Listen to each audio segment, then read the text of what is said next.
Have you ever walked through New York City and admired the beautiful statues that adorn its parks and buildings? You've seen her in Grand Army Plaza, atop the Manhattan Municipal Building, and watching over Columbus Circle. Her face, her form, is etched into the very fabric of the city. But who was the woman behind these stone and bronze masterpieces? This is the incredible and ultimately tragic story of Audrey Munson, America's very first supermodel. Her name might not be familiar today, but a century ago, she was the most famous woman in America. Hailed as the American Venus and Miss Manhattan, her likeness was everywhere. She was the muse for an entire generation of artists, the living embodiment of classical beauty in the modern age. Her journey from an unknown teenager to a national icon is a story of meteoric rise, but it's also a chilling tale of how quickly fame can turn to infamy and how a celebrated life can be erased from public memory. So, how did a young girl from upstate New York become the face of a nation?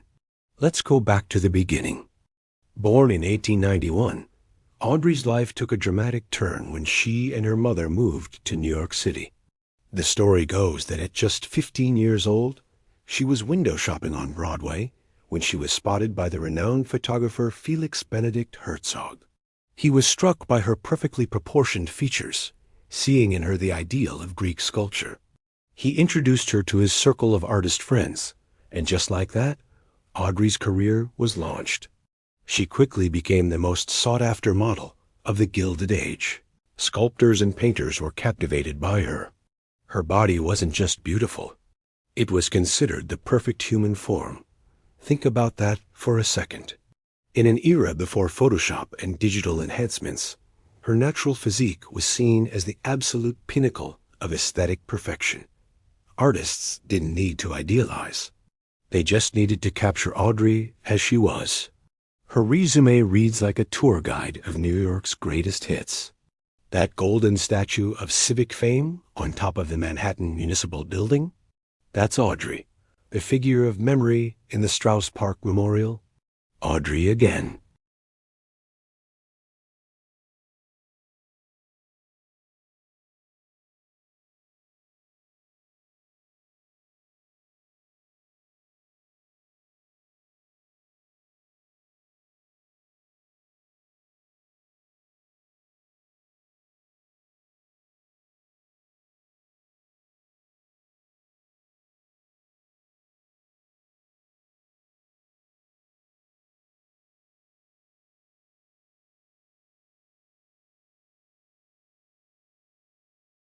It was a massive World's Fair, designed to celebrate the opening of the Panama Canal and showcase America's artistic and industrial might.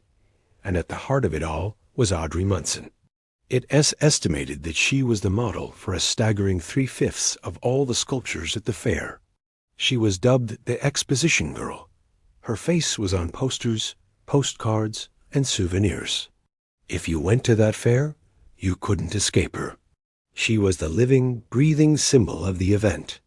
With this level of fame, it was only a matter of time before Hollywood came knocking. And it did.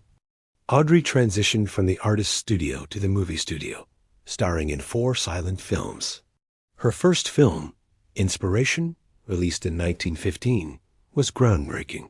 In it, she portrayed an artist's model, and in a move that was both scandalous and sensational, she became one of the first American actresses to appear fully nude on screen. Now, this wasn't done for cheap thrills. The films presented nudity in the context of art, celebrating the human form just as the sculptors and painters had. The movie was promoted as a work of high art, a living, breathing masterpiece, and audiences were fascinated. The film was a huge success, cementing her status as a cultural icon who was pushing the boundaries of what was acceptable in public entertainment. She was more than a model. She was a star, a pioneer challenging the puritanical norms of the time. At the peak of her career, Audrey Munson had it all. She had fame, fortune, and the adoration of millions. She was the American Venus, a goddess walking among mortals. But as we all know, what goes up must come down. And for Audrey, The fall would be swift, brutal, and devastatingly public. Her perfect world was about to be shattered by a scandal that would forever tarnish her name. The year was 1919. Audrey was living in a boarding house in New York City, owned by a man named Dr. Walter Wilkins. Wilkins became infatuated with her, obsessed even. This obsession turned deadly when he brutally murdered his wife, Julia. His motive? He claimed he wanted to be free to marry Audrey. The press went into a frenzy. It was a sensational story. A respected doctor, a beautiful model, and a gruesome murder. A nationwide manhunt for Wilkins began, and Audrey was dragged into the heart of the media storm. Although she had no involvement in the crime and was completely innocent, her name was inextricably linked to the scandal. The headlines were relentless. The public, who once saw her as a pure, artistic ideal, now saw a femme fatale, a temptress who drove a man to murder. Her reputation was destroyed overnight. The moral backlash was immediate and severe. The film industry, which had once celebrated her, now turned its back on her. Her film career was over. The very thing that had made her famous, her beautiful form, her willingness to pose nude for art, was now used against her. She was branded as immoral, a fallen woman. Theaters stopped showing her movies, and the public's love affair with the American Venus came to an abrupt and cruel end. Trying to escape the scandal, Audrey attempted to reinvent herself. She tried a career in vaudeville, performing a routine where she would recreate her famous statue poses on stage. But the shadow of the Wilkins murder trial followed her everywhere. Audiences didn't see art anymore. They saw scandal. Her ventures failed, and her financial situation grew desperate. The emotional toll was immense. In 1922, broken by the public shaming and the loss of her career, Audrey attempted to take her own life by swallowing a solution of bichloride of mercury. Her mother found her just in time and saved her life, but the damage was done. The vibrant, confident star was gone, replaced by a woman haunted by her past and struggling with her mental health. For the next few years, she drifted, selling kitchenware door to door, struggling to make ends meet. The woman whose face graced grand monuments was now anonymous and impoverished. Her mental state continued to deteriorate. The pressure of her dramatic fall from grace, combined with the underlying trauma, proved too much to bear. In 1931, on her 40th birthday, at her mother's request, Audrey Munson was admitted to the St. Lawrence State Hospital for the Insane in Ogdensburg, New York. She was diagnosed with paranoid schizophrenia. And there, behind the walls of a psychiatric institution, America's first supermodel, Miss Manhattan, disappeared from the world.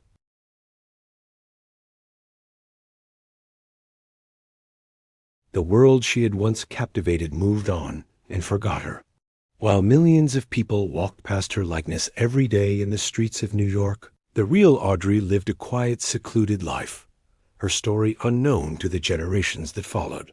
She passed away in 1996 at the incredible age of 104.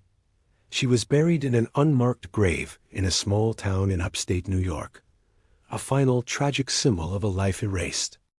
It's a heartbreaking story, isn't it?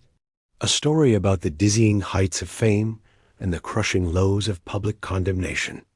Audrey Munson was a pioneer. She was a muse who helped shape the artistic landscape of a nation.